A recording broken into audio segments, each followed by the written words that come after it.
அனுகூலமான வாசலில் இருந்து ஆண்டவர் இந்த வார்த்தையை சொல்லல, அடைக்கப்பட்ட வாசல்ல தான் இந்த வார்த்தையை சொல்றார். ஆமே, அடைக்கப்பட்ட வாசல் என்ன சொல்றாருன்னா, நீ போ, இதனை பிடித்துக் கொள்வா, இல்ல நான் ஒப்பு கொடுத்துட்டேன்றார்.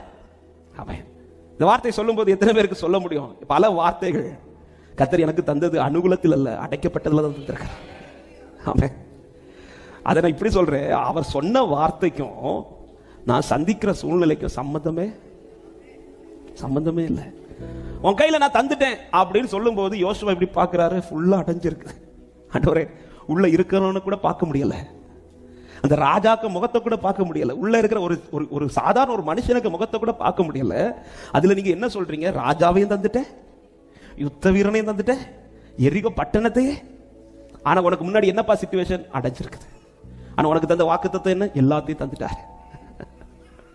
அப்ப நீ பல நேரத்தில் ஆண்டவர் தரக்கூடிய வாக்கு தத்துவத்துக்கோ நாம் நடக்கிற சூழ்நிலைக்கு சம்மதமே இருக்காது. அடைக்கப்பட்ட சூழ்நிலையிலே கர்த்தர் சொல்ற வார்த்தை, நான் இது உனக்கு கையில தந்துட்டேன். இப்படி ஒரு வார்த்தையை கர்த்தர் உங்களோடு பேசி இருக்கிறார் என்றால், அன்பு சகோதர, அன்பு சகோதரி, என் ஆண்டவர் சும்மா வெறும் வாக்கு தருகிறவர் அல்ல.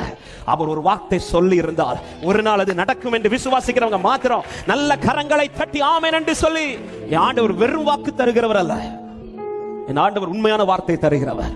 எத்தனை பேர் நம்புறீங்க? எனக்கு சொல்லப்பட்ட வார்த்தை வெறும் வாக்கு கிடையாது, அது நிறைவேறுகிற வார்த்தை சொல்றவங்க மாத்திரம் சத்தமாய் ஆமென். ஹalleluya. இன்னும் ஏன் இந்த வார்த்தையை பிடிச்சிட்டு இருக்கிறேன்னு உலகம் கேட்டா சொல்லுங்க, என் ஆண்டவர் வெறும் வாக்கு பேசுறவர் கிடையாது. ஆமென். ஆண்டவரை குறித்து மத்தவங்க முன்னாடி வைராக்கியமா சொல்றதுல ஒரு தேவ பிள்ளை வெட்கப்படவே கூடாது. ஆமென். ஹalleluya. ஏன்னா உங்களோட பேசினவர் சாதாரண மனுஷன் அல்ல, அவர்தான் வார்த்தை. அந்த வார்த்தை ஒன்று உரைக்கப்பட்டது என்றால் அது நிச்சயம் நிறைவேறும் என்று விசுவாசிக்கிறவங்க நல்ல கரங்களை தட்டி ஆண்டவருக்கு மகிமை செலுத்துக பார்க்கலாம். வெறும் வாக்கு பேசுகிறவர் அல்ல, சும்மா ஏதோ ஆறுதல் படுத்துறதுக்கு ஒரு வார்த்தையை தந்து, சரி இன்னைக்கு இந்த வார்த்தையை சொல்லி அவனை கொஞ்சம் அப்படி அனுப்புகிற தெய்வம் கிடையாது. மனுஷங்க அப்படி பேசுவாங்க, கொஞ்சம் ஆறுதல் படுத்துறதுக்காக, உங்களை அனுப்பி விடுறதுக்காக சில வார்த்தைகள் விடுவாங்க. என் ஆண்டவர் அப்படி பேசுகிறது அல்ல. ஆண்டவர் சும்மா பேசவும் மாட்டார், நேரம் போக்குக்கு பேச மாட்டார். என் ஆண்டவர் பேசி இருந்தால் நிச்சயம் நடக்கும். அடைக்கப்பட்ட எரிகோவானால தருவேன்னா தந்திருப்பார். எத்தனை பேர் நம்பி ஆமென் என்று சொல்றீங்க?